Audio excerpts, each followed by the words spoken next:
Hello and welcome everyone. Good afternoon, good evening, good morning from all of our friends around the world. My name is Jeff Mitchell. I work here at Rhodes Scholar, and it's my pleasure to host today's virtual lecture, An Introduction to the Great Lakes, North America's largest inland sea. Today, you'll be hearing from Howard Shuster. Howard is a Montreal-born, Toronto-based educator, and he holds degrees in science and law from McGill and has also attended Concordia University. So, without further ado, let's have a warm virtual welcome for Howard Shuster. Good afternoon. It's a great pleasure for me to be able to give you a brief overview and introduction to the Great Lakes. For many of you, the Great Lakes are within a couple of hundred miles of where you live, and they certainly are within a couple of hundred miles of a very large number of people, both in Canada and in the United States. I've had the pleasure of taking over 20 trips by ship on all 5 Great Lakes, in addition to trips that I have taken to the cities on the Great Lakes for business and trips with my family. I'm often asked if I get bored going to the same places over and over again. The answer is an unequivocal no, because each time I visit a place that even ones that I've seen before, I see something that I hadn't seen the previous time. The scenery is spectacular. The culture that's available in the large cities and other places, the opportunity for self-education, are really astonishing. So really, if you get to know the Great Lakes, I know that you will feel greatly satisfied. So the first thing I want to do is just give you an idea. I know everybody has actually seen a map of the Great Lakes, but if you look at this map, they actually look quite small in comparison to the rest of North America. But the size far exceeds, the small side far exceeds its importance in not only the economy, but in providing drinking water and spectacular scenery. So just to give you an idea of a close-up of the relationship between the 5 Great Lakes, all of them, except for Lake Michigan, are half in Canada, approximately, and half in the United States. This was a result of treaties going back several hundred years. Lake Michigan is the only lake that's entirely within the boundaries of the United States. There are 8 states and 2 provinces that are directly affected by the Great Lakes, although the bulk of Lake Ontario is in fact in the province of Ontario. The watershed itself continues down the St. Lawrence River into the province of Quebec. So what do you think when you think about the Great Lakes? You probably think of Niagara Falls, maybe the Niagara River. You've probably been to Niagara Falls or maybe even honeymooned there. So that's one area that people think about. It was first viewed in 1670 by Father Louis Hennepin. Many crucial battles in the War of 1812 were fought in the area, and it's a stone throw from beautiful Niagara on the lake, where the large part of the Canadian wine industry is located. Perhaps you've had the pleasure of visiting Niagara on the lake. Or you might be thinking of Mackinac Island at the junction of Lakes Michigan and Huron. Especially if you're a resident of Michigan, you've almost certainly been to Mackinac Island. For the rest of you, perhaps you've taken a specialized trip to Mackinac Island. Mackinac Island was at a crucial location because it was at the junction of Lake Huron and Lake Michigan. And the British and the French and the Americans fought on numerous occasions to control the island so as to prevent enemy ships from entering either Lake Michigan or Lake Huron. It's only about 4.35 miles. There have been no cars allowed since the 1890s, but if you visited Mackinac, you know that there's between 400 and 600 horses there. Just a spectacular place to visit.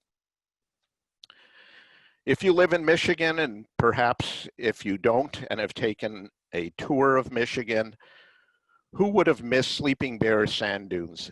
All along the west coast of Michigan are tremendous sand dunes, a result of the glaciers, and Sleeping Bear is no exception. It runs for 25 miles along the coast. The actual dunes are between 400 and 500 feet high in places, and over 1 million tourists visit Sleeping Bear dunes. So these are the places you're probably familiar with. But how many of you have seen Flower Pot Island in Lake Huron? Did you know that Lake Huron has over 30,000 islands, and they're, for the most part, large islands? This is Flower Pot Island. It's in Canada, and it's in 5 Fathoms Underwater National Park. It's really something to see the results of erosion over thousands and thousands of years. How many of you have seen the Apostle Islands just off the coast of Wisconsin in Lake Superior? Over 22 islands, spectacular scenery. There are caves to kayak in. In fact, this being a national park, it's one of the places that should be on everybody's wish list. Or what about the north shore of Lake Superior?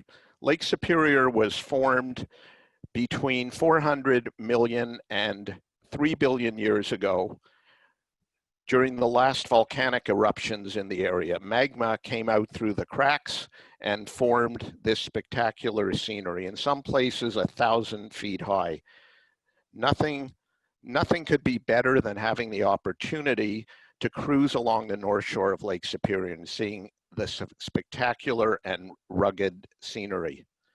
And for those of you who might be birders, Point Pelee National Park, this is in Canada. It's a national park. Here is the boundary between Canada and the United States.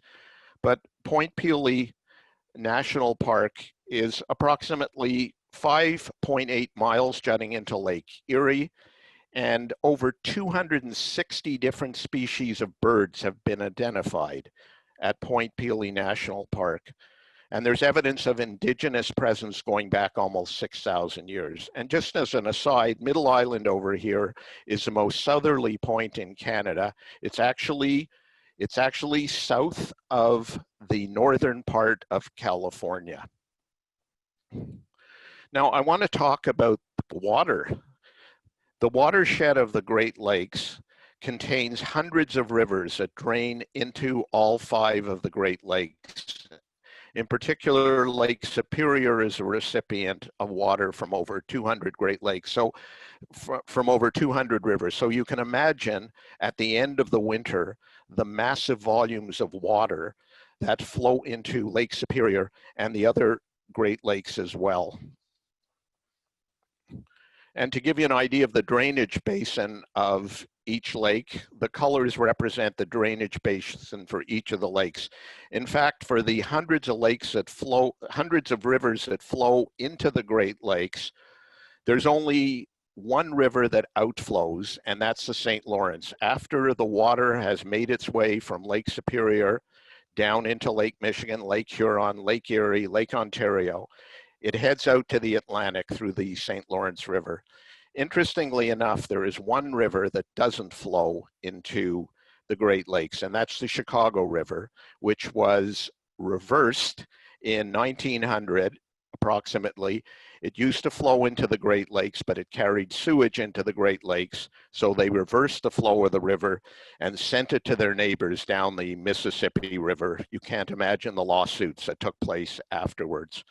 So giving you an idea of the relative area of the Great Lakes, it only comprises about 8.1% of the entire landmass of North America.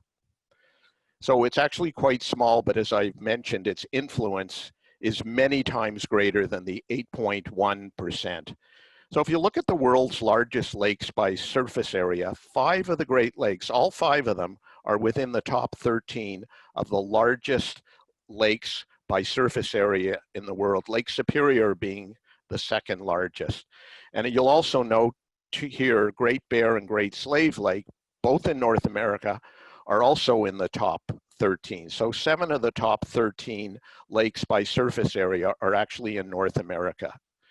Now by volume, the Caspian Sea is the largest, but Lake Superior is in 4th position. You might be surprised to see Lake Baikal in there because it wasn't in the previous slide by surface area. The reason Lake Baikal is larger than Lake Superior is that that lake, the depth is in some places almost a mile deep. So that compares to about 1,500 feet in Lake Superior. So just a few facts. I know you can read them, but I do want to point out 21% of all the fresh water in the world is contained in the Great Lakes, 84% of the fresh water in North America, and sadly that number slowly is creeping up with the drought in the Southwest. And just an astronomical amount of water in the Great Lakes, 6 quadrillion gallons of water. I haven't calculated how many bathtubs that would fill, but I can guarantee that there would be enough baths for everybody in the world several times over. And we have to keep in mind that 200 cities and towns draw their water from the Great Lakes. Fortunately, there's a water quality agreement between Canada and the United States, and the water levels, which I'll talk about shortly, are controlled by an agreement between Canada and the United States. In fact, only 1% of the water flows out of the Great Lakes and is replaced by precipitation. All right, so Lake Superior. Just a few things I want to point out about Lake Superior. Over here, we have Whitefish Bay, and I'll show you shortly a slide which relates to Whitefish Bay, but keep in mind where it's located, near the east end of Lake Superior. Here is Thunder Bay in Canada, which is the largest grain port, probably in North America. And I'll also be talking about this area, Duluth and Superior, where much of the iron ore used in industry comes from. So here's just a brief example of some of the rivers that are actually flowing into Lake Superior. As I mentioned, there are over 200 rivers flowing into Lake Superior. So Lake Superior itself, being the largest, has over 50% of the water in the Great Lakes and fed by the 200 rivers I mentioned. And the other 4 lakes can all fit into Lake Superior with room left over. Average depth, 480 feet. At its deepest point, a little over 1,300 feet. And it's 350 miles long by 160 miles wide. And by the way, each of the 5 Great Lakes has a resident monster. This one is called Pressie. So there are actually a very large number of lake trout in the lake. It's the coldest. And just to get an idea of the number of gallons in Lake Superior alone, it could flood all North America and South America to a depth of 1 foot. Over the years, there's been 25 great storms over the Great Lakes. The most famous, of course, was the Edmund Fitzgerald. And those great storms all happen in November because the lakes are all giving off the warmth that they've collected over the summer. There is an Arctic current coming down from northern Canada. There is the Gulf Stream above that, and occasionally storms coming up from the Gulf. So you get rotation similar to what you see in tornadoes and hurricanes as well. And I want to point out the richness of the mineral deposits. So here is the famous Edmund Fitzgerald, which I'm sure everybody has heard about. As a Canadian, when the Edmund Fitzgerald sunk in November of 1975, we had Canadian content rules for playing songs. And I'm sure you've all heard the Gordon Lightfoot song. And I know every word of that song because it played ad nauseum to fulfill the Canadian content rules, which have since been waived. So Lake Huron. Lake Huron's actually the second largest of the Great Lakes. And just to point out again, a couple of things. Over here you have Manitoulin Island. That is the largest freshwater island in the world. It extends for almost 100 miles. It's completely in Canada. And if you ever have an opportunity to visit Manitoulin Island, you will experience the Ojibwe culture, because it was originally set up as a reserve in 1836 by treaty for the Ojibwe. Quite an experience to see them perform and learn about their culture. Georgian Bay also completely in Canada, but many Americans own cottages along here, and you can also see the number of waterfalls. So this is a tail end of Lake Superior, the east end, and along here we have the St. Mary's River. It runs for about 60 miles and it joins Lake Superior with Lake Huron. Over here, Mackinac Island.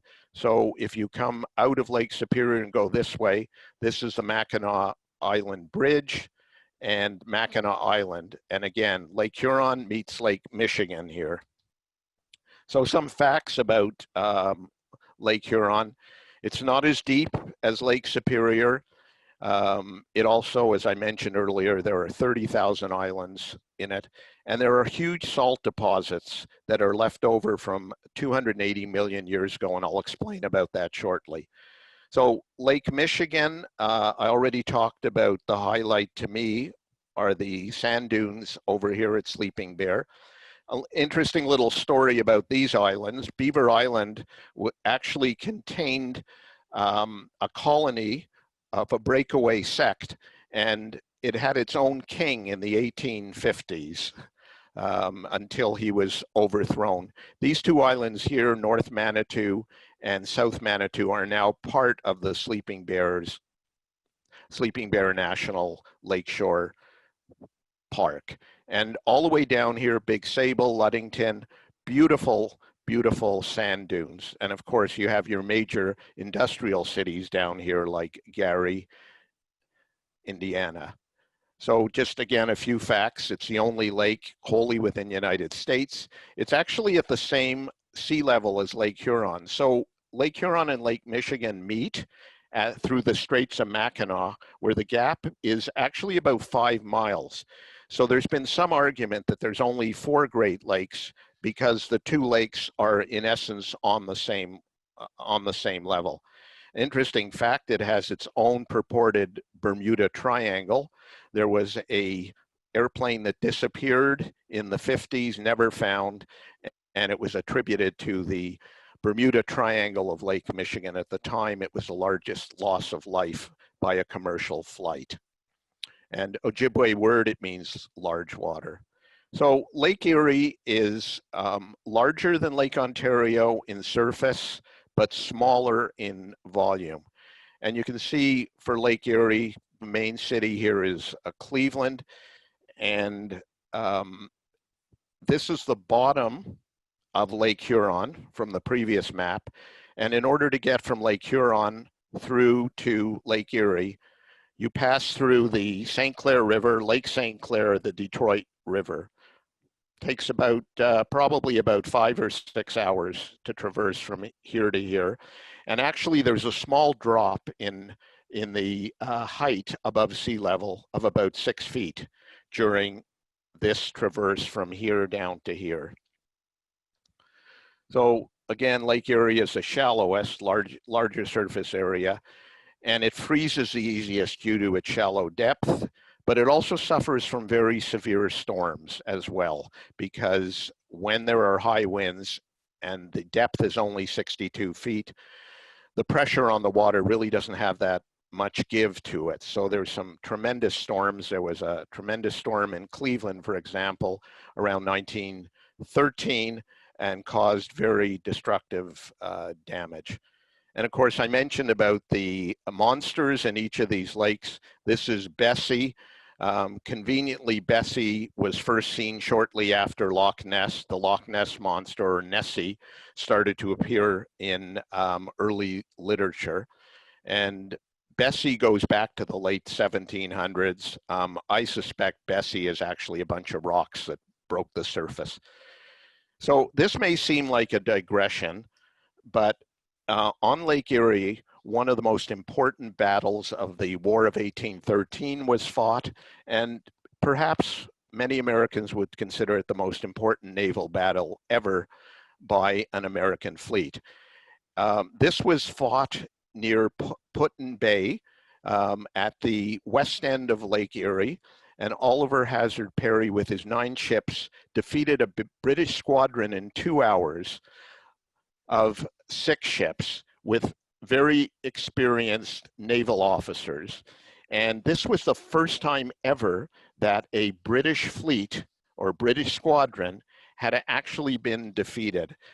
If you have an opportunity, even if you're not a history buff, because some of you may have read about this, I would read this incredible story of how the Americans built ships on Lake Erie and fought the British, and all the mistakes that were made by both sides that resulted in this incredible American victory.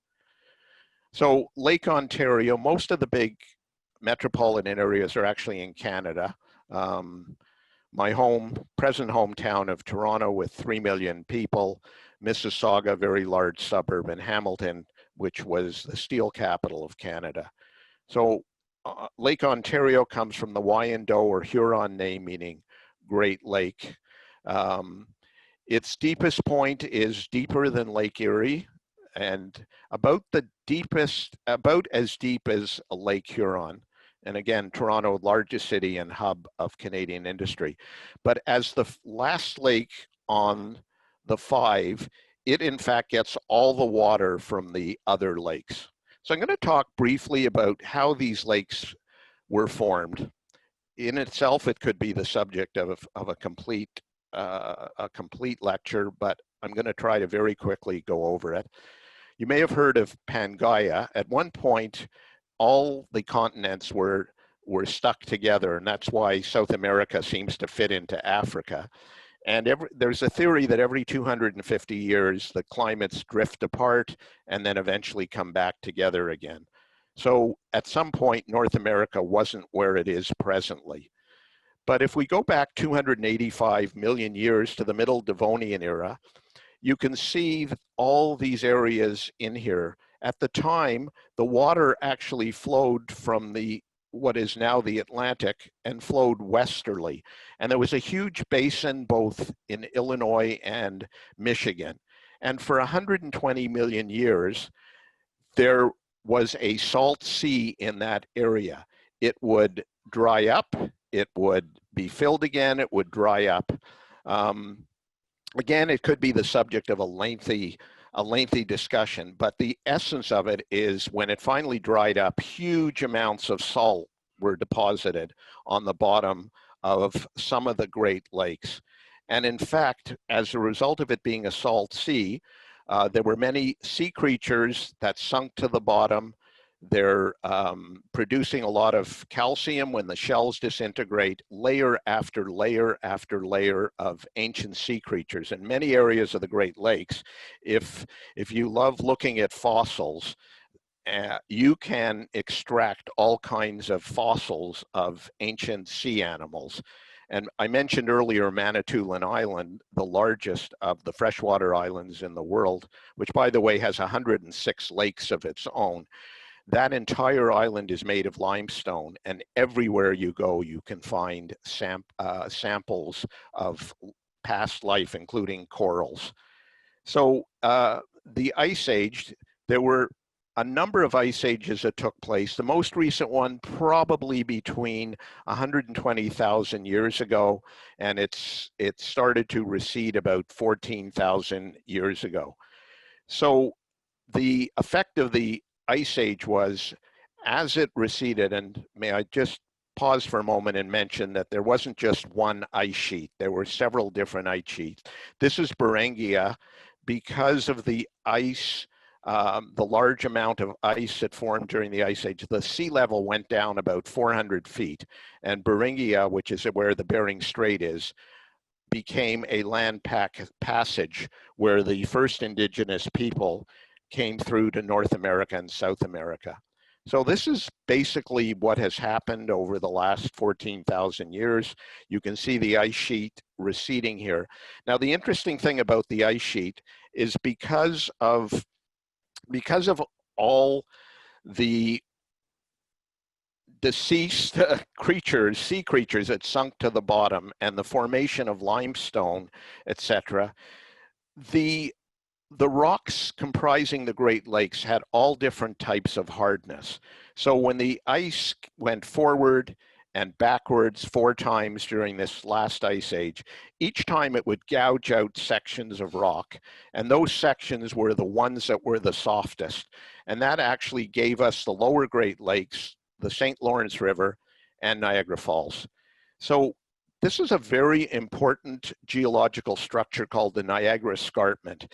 It actually represents the shore of the ancient sea from 280 million years ago. And the rocks are mainly limestone, as I mentioned before, but the escarpment are actually similar to cliffs. And in some places, you can't see them, they're below water. In other places, they're 300 or 400 feet high. And up here, in some places, they're still 1,000 feet high. So when the Ice Age ended and scraped a lot of the limestone, these huge cliffs were left behind. And this is how Niagara Falls was formed, by preferential scraping of the underlying rock structures. That's why there's a drop at Niagara Falls on the Canadian side of about 160 feet. In fact, the escarpment in the area where Niagara Falls is, the actual escarpment is 326 feet in many places. So I'm going to quickly talk about a few of the earlier explorers. How did the Europeans first get into the Great Lakes? This man is my hero. There's a wonderful book written about him recently. I would highly recommend it. It's called Champlain's Dream by David Hackett Fisher, and it's incredibly well researched, and it's also an easy read. And Samuel de Champlain had the foresight early on in the early 1600s, exploring into the Great Lake, trying to explore into the Great Lakes area.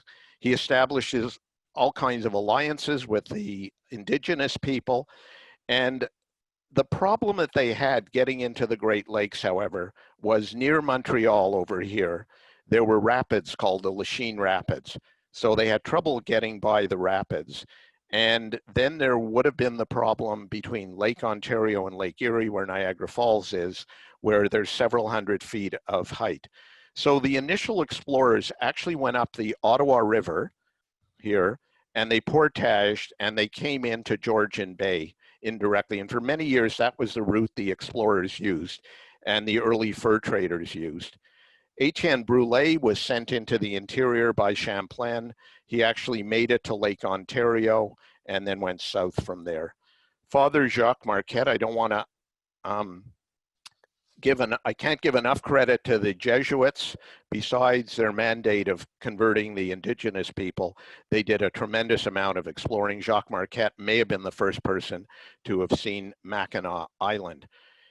And Rene-Robert Cavalier, known as de La Salle, actually built the first ship onto the Great Lakes, onto Lake Erie, Lake Michigan, and Lake Huron. And he did it by going across Lake Ontario, dragging the supplies that were needed for the ship through a series of rivers to get around Niagara Falls, and actually building the ship on the shore of Lake Erie. So he did a tremendous amount of exploring. So to appreciate the Great Lakes, you have to understand the tremendous drop in height over the Great Lakes from Lake Superior all the way through to the St. Lawrence River. There's a drop of over 600 feet. So that has created problems for shipping. And in the early times, portaging was used to get from lake to lake. So just to give you an idea, I'm just going to go through this quickly. From Lake Superior to Lake Huron, through the St. Mary's River, which starts at Sault Ste. Marie, a drop of about 21 to 23 feet. So there are locks at Sault Ste. Marie.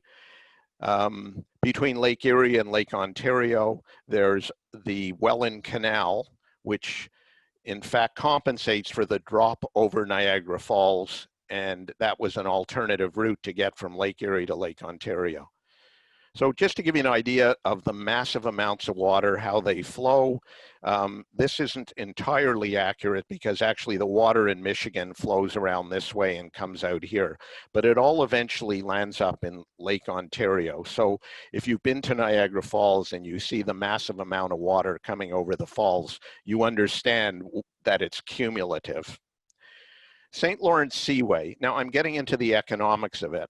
The St. Lawrence Seaway itself is just a section in the province of Quebec with one lock in Eastern Ontario and two in the United States. But the Seaway system, governed by international agreement, it runs all the way from the Atlantic through to Duluth, Minnesota, and Superior, Minnesota. And it is an incredible economic highway stretching for about 2,200 miles from the Atlantic. And again, over time, they had impediments to get through. They had the rapids of the St. Mary's River over here, so they built the Soo Locks. They had Niagara Falls, so they built over here, they built the Welland Canal, and then they had the problems in Montreal with the Lachine rapids, and they got by that by the Seaway itself. Economic impact of the Great Lakes.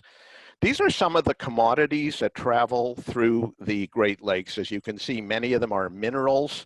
I will highlight grain from Western Canada because Canada has an incredible program of providing aid to Africa.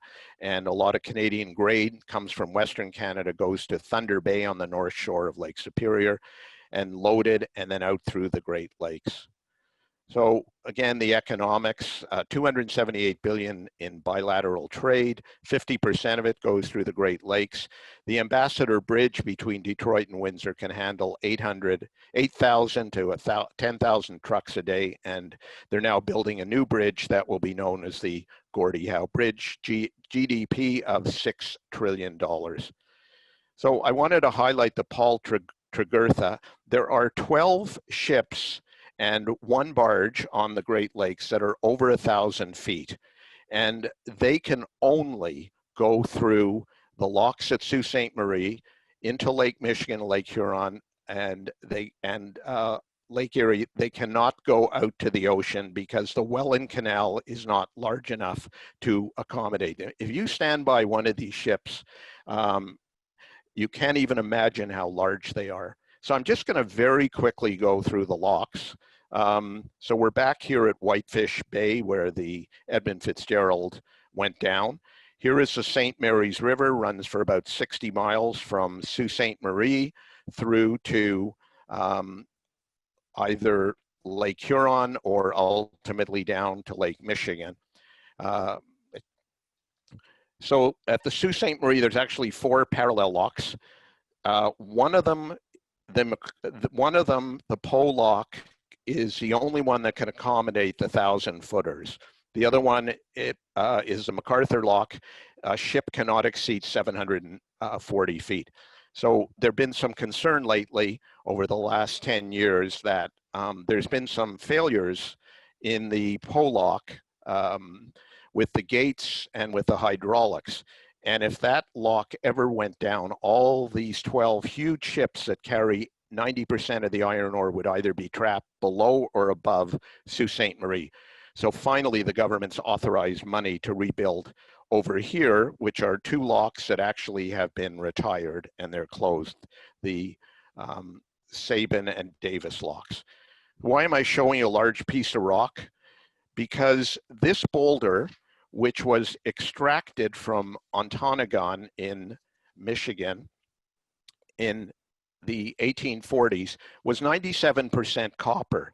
And the discovery of this boulder led to the need to build a canal at Sault Ste. Marie. There had been a canal in the late 1700s, built by a fur company. It was destroyed in the War of 1812.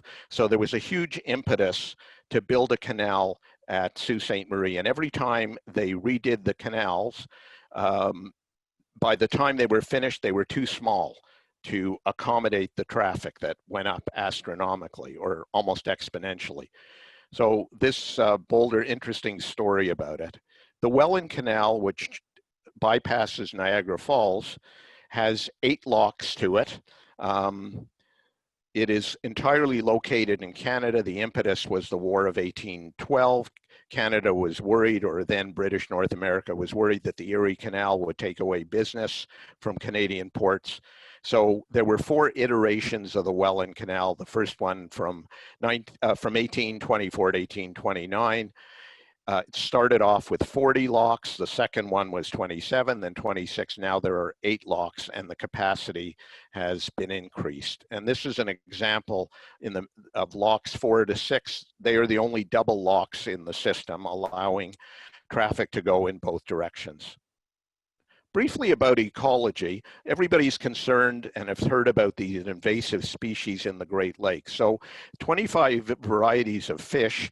Many of them are familiar to you, and there have been probably 100 other types of plants or smaller organisms that are devastating areas of the Great Lakes. So how did they get there? Well, when the canals were built, particularly the Welland Canal, animals or fish coming from the St. Lawrence River could now bypass Niagara Falls. No fish could swim up 160 feet of the Canadian part of Niagara Falls. So it allowed them to a new route to bypass the various rapids. Ballast has been a major problem. Ballast is the water that's put in ships to keep them, when they're empty, to keep them a little more level and easier to steer. Ships coming from Europe that are otherwise empty are filled with ballast, and the ballast has contained all kinds of small creatures that we don't want. There are now strict rules in place, and also carelessness, where somebody buys a bait fish and releases it. So here's a couple, the sea lamprey, familiar to you. Through very careful study of their life cycle, they've managed to reduce the lamprey to about 15% of what it was before. The gobi, small fish, I think it's kind of cute, but it eats the eggs of other fish. And this horror story, the Asian carp, that I'm sure everybody's heard about, carelessness. It was brought into the catfish ponds in South America, in southern United States, to clean the algae. And we all know that the Mississippi River floods every year several times. They can walk on their fins, they can jump, and they simply made it out of the ponds into the Mississippi River system and fled north. The quagga and zebra mussels are not under control. It has cost billions of dollars. They attach to water intake valves of large cities. They've spread across the continent, and they're also a tremendous health hazard. They spawn in, they attach themselves in huge numbers in beds otherwise reserved for spawning fish. And this horror story, the Phragmites, which you may not have heard about, but it's an invasive plant, probably started in the 1920s when it was brought in to feed elephants from Asia, that elephants that were in circuses, and it's taking over farmland. It has a root system that poisons the roots of other plants. It's almost impossible to destroy, and it's being ignored. Okay, just very quickly, culture. I don't want to underestimate the tremendous culture in the Great Lakes area, and I just give a few samples. Some people living in Detroit might object to this list, but the Chicago Symphony and Cleveland Symphony among the top 10 in the world. There are top art museums. Even Toronto has a beautiful art museum. Theaters in Cleveland. And the Henry Ford Museum, if you haven't been to it, it is spectacular. You will see artifacts that you only read about in the news, like Ronald Reagan's limousine, John F. Kennedy's limousine, the chair that Abraham Lincoln sat in, and the original bus, the bus that, well, I have now forgotten her name. It'll come back to me maybe before the end. Anyway, it was a bus that was one of the early protests in southern United States, resulting in the beginning of desegregation. And that's basically all. So we will go to questions now. To start us off, Howard, we had an early question come in from Judith, who was wondering about the Georgian Bay off of Lake Huron. Should that be considered a Great Lake? I know there's a bit of a debate over that. Yeah, that's a good question. If you look at the size of Georgian Bay and the very large areas of water between Georgian Bay and the rest of Lake Huron, I think you really have to look at it as one body of water. I think it's much more questionable in situations that you have where Mackinac Island is, where there's only 5 miles apart in the Straits of Mackinac.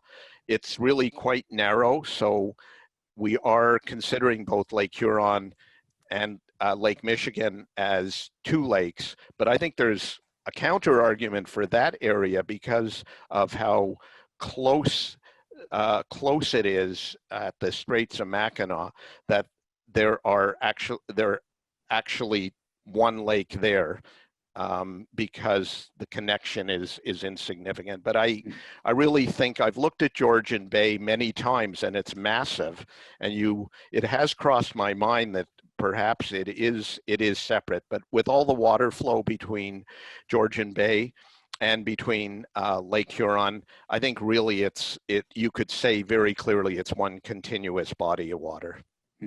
Great. Getting a lot of comments here. I think the person you were looking for was Rosa Parks. Is that? Yes, thank you. Mm-hmm.